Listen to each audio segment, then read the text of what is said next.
Hello everybody, my name is Connor and I am here with another One Piece video. We are still playing Lucci. I think I mentioned it in the last video. We're gonna be trying to pick out another fun deck. I still have Boa built, but I don't want to play Boa. My locals is a lot of Lucci, so but this game we are playing Lucci and we are playing against my buddy Dorse on Dragon, and they have updated their list. It is scary, so I am excited to see that we top decked Ennie's lobby. We end up swinging 6 here, and I forget to mill, which I said it last video when I forgot to mill. That hurts me more than anything. I swear to God, if I keep forgetting, I'm gonna smack myself, dude. Oh, it is so it's bad. It's not good. I need to be milling those cards. It is, especially because you guys can see I've got that gecko in my hand. Like, milling cards is good.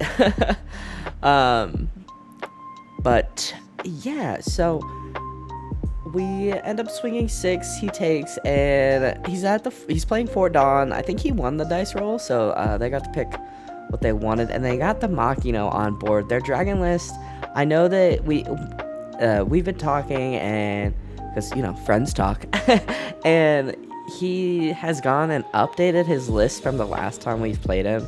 And I know that list is getting spicy. He's talked to another member of the community who plays Dragon, and as a side deck, and it is and his Dragon I had a miserable time playing against. So I'm definitely really scared of this deck. And as you guys can see, we don't really have a lot as far as counters. So yeah, I was pretty excited to get the Sabo off the top of the deck, and he did play the Bunny Joe blocker, which is kind of an interesting blocker. And I'm thinking about playing Lucci in hopes to pop both the Makino, because I want Makino off board, and Bunny Joe, but I realize I don't have anything in my trash. So I just swing 5, I minus Bunny Joe, and we mill Kaku and an 8-cost Sabo. I'm gonna go through all my Lucci videos and see what the percent is of how often I mill Sabo, that 8-cost Sabo, in my first turn, because it's I'd have at least 2 nickels, and it's not a lot, but it's odd. So we end up dropping the 5-cost Sabo, and we pick up another Sabo, which is great, and we are going to discard. I think I'm thinking about discarding Tempest Kick. I discard Lucci for sure, because it's... And I go ahead and pat him there because Lucci hates me, so seeing a Lucci is great. We're thrilled about that. And I'm thinking about Tempest Kick, I know, but one thing I forget about Tempest Kick is that I can still pay a Dawn to draw a card. It's the -3 that depends on the 10 and trash, not the entire card. So I think once I get that in my little head here, that'll help a little bit.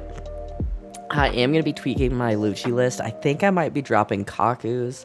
I'm going to play around with it this weekend, and so the next tournament videos you guys will see we'll probably have a new Lucci list. But my opponent plays out the 1-cost Nico Robin. No Robin effect, but I know they have things in their deck, and my dogs know too. They have things in their deck to minus cost and make that Robin a little more effective. And then the Morley, which is just kind of scary. I'm definitely nervous here. They go ahead and swing 7. I give them the 2K and the Kaku to get out of that. And our hand is looking low, but their board is looking scary. So we get another Ennie's lobby. I am like, okay, I've never seen this many Ennie's lobbies in my life. I'm so blessed. # blessed. Kind of unfortunate, realistically. But we are getting close to having enough cards in trash for Tempest Kick to come online. So I can see that I have 5. I'm thinking about playing another Sabo, and I think that's a good option. It's also really funny because my opponent's cat has 2 cats with his wife, and one of them is named Sabo. So every time I played him out, I was just like, oh, you're not gonna hit your cat, are you? But I swing 6 and we mill the Isho and the Spandam, which is fine. I'm counting. Look at me go. Big counting. And I miscount, so I'm counting again. And he goes ahead and takes that hit. And I think I might swing 7 with my Sabo, I think.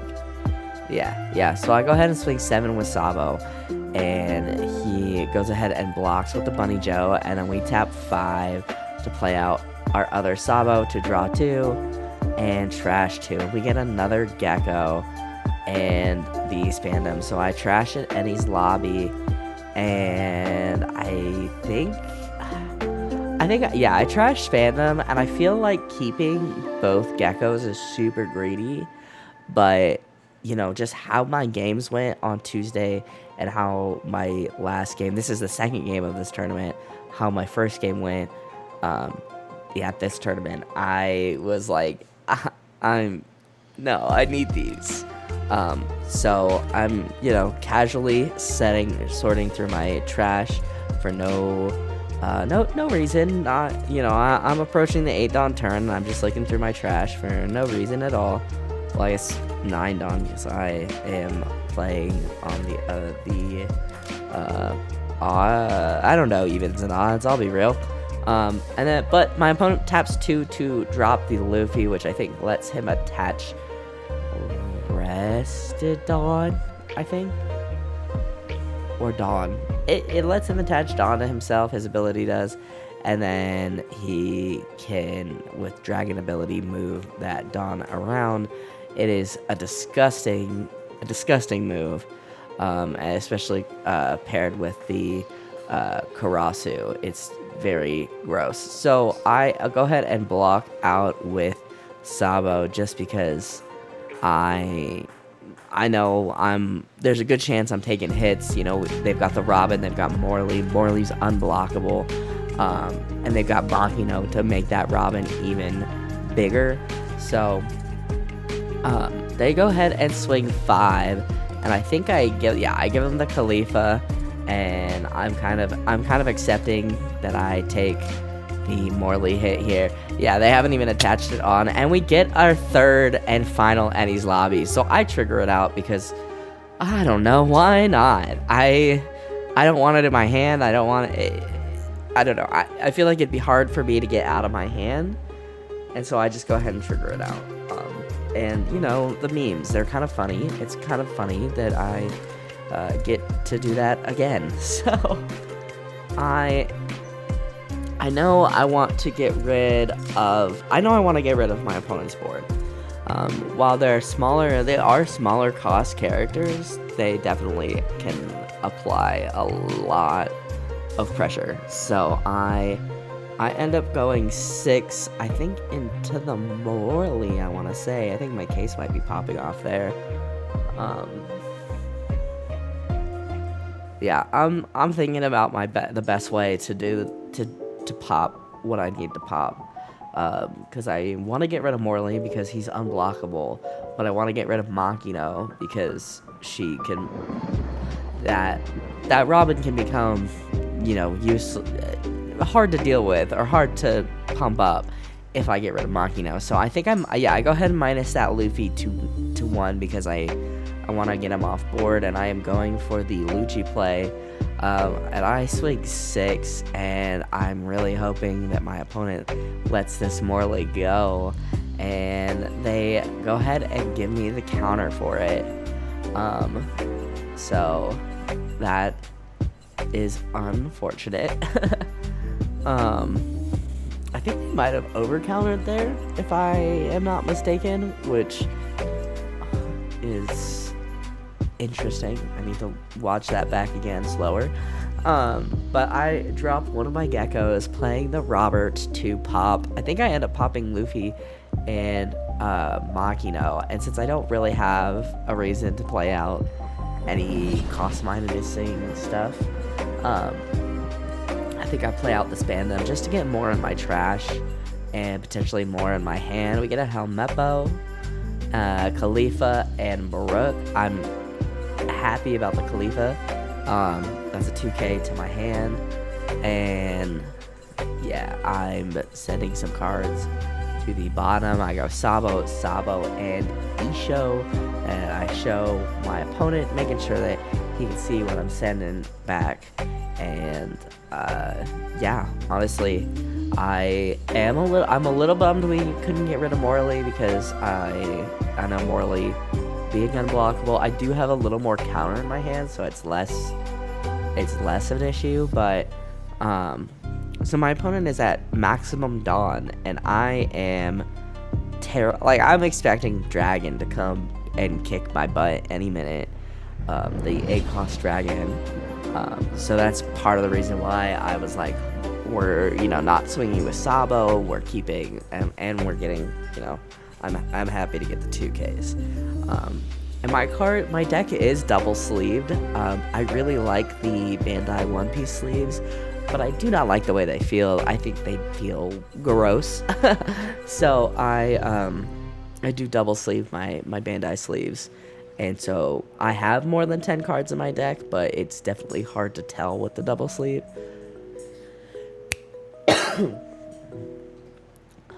But yeah, so my opponent is going ahead and thinking about their turn, thinking about what they want to do.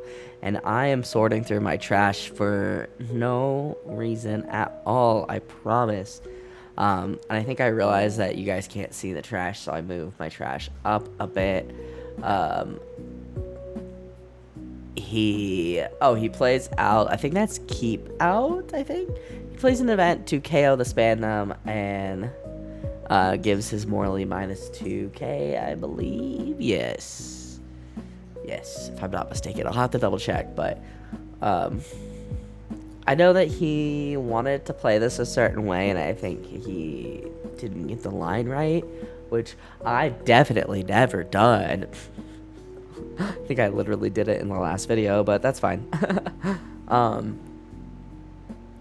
But I mean, one of the benefits about this is that, he's playing all these low-cost characters, so he can swing pretty big with a lot of them. As you can see here, he's swinging pretty big with lead. And I'm thinking about, I block with Sabo, I think, because I'm expecting the Morley swing to come in, and I'm pretty sure I'm going to have to take that. So he's got 4 Dawn up, and I feel like he's thinking about playing Karasu. No, he ends up attaching Dawn to go 5 into life, and I counter out with Khalifa. Counter out with my Judge Khalifa. Oh no, he buffs him by 2k. So we end up getting Tempest Kick, and I Tempest Kick to kill Morley. It's a cost 3 or less, and that Morley being gone like that was a really solid trigger. If I had taken an earlier life, would have been even cooler, but he plays out the Shariah, which is it's kind of a Shariah is one of those blockers that I think he's just a really good blocker, especially when in this meta when Black Yellow Luffy is running around. Although he can now get popped by Rocket Luffy, I think he's a good guy. So I tap stage to bring Shariah down by 1. I think I'm gonna play out another Moira Lucci combo. Play out the Gecko, and I don't want to swing first. Usually I would swing first, or I'm trying to get in the habit of swinging first, but because he's got the Shariah, I figure he would. He's a smart dude. I figured he would block one of the hits. So I do the Spandam thing, and we take Lucci because it's our only option. But I think that's all of my Luccis that I run in this list, because I'm upping it to 4, but at the time I built the deck, I only owned 3 Luccis. So Definitely upping it to 4 though, because they are pretty useful. And sending some cards to the bottom of my deck. I don't have like, usually I see like the big bodies are events, and I don't have a ton of those, so I end up just sending duplicates, and I pop those 2 characters, and my board is honestly looking disgusting. I swing 9 here, and I should have swung lead first. I should have gone, I think I do 6, 7. Yeah, I do 6, 7, and I think I should have swung lead first. I need to get back in the habit of swinging my lower. I was doing really well with swinging my like smaller bodies first, but I have gotten out of the habit of that, and we end up being able to bring them to 0 life, but not able to finish them off yet. Honestly, it's been pretty lucky for us that they haven't seen any of their rush pieces. I know they run 5 cost Luffy, they run Kid and Killer, they run Dragon. I know it's 4 Kid and Killer. I think it's only 2 Luffy, and I think it's 4 Dragons. So the fact that they haven't seen any of those rush pieces is so incredibly lucky. They end up tapping 1 for the Bello Betty, trying to find something to help them out. And I think this is where they grab Karasu, or they play the Karasu. I was thinking about it. They grab Bunny Joe, which is understandable.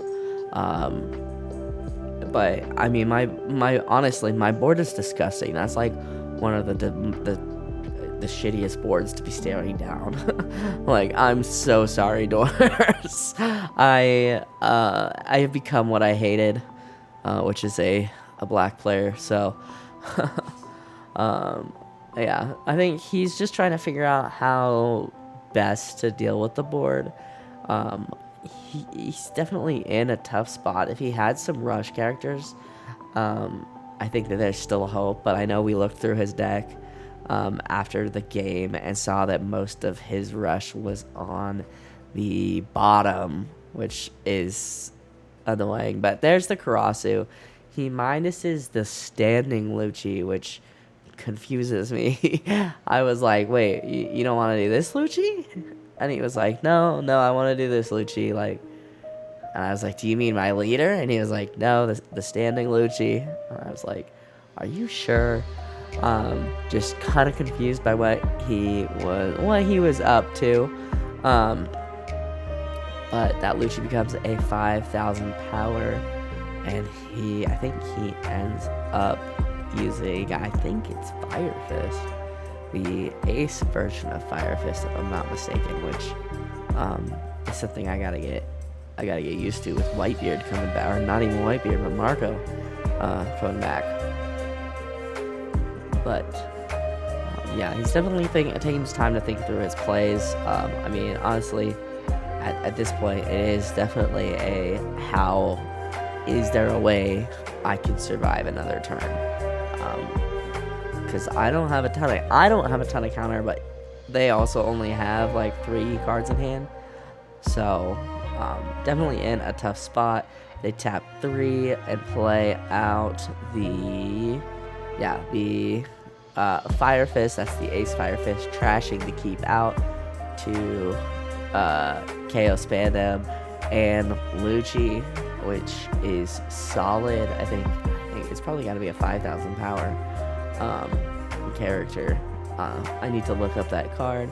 And they play out the Buddy Joe and go 5 at lead, and I counter out just because I could have taken the hit, but you know, I don't know. I don't know if it's rude to counter out when you know you have lethal, or if it's even rude at all. I don't know.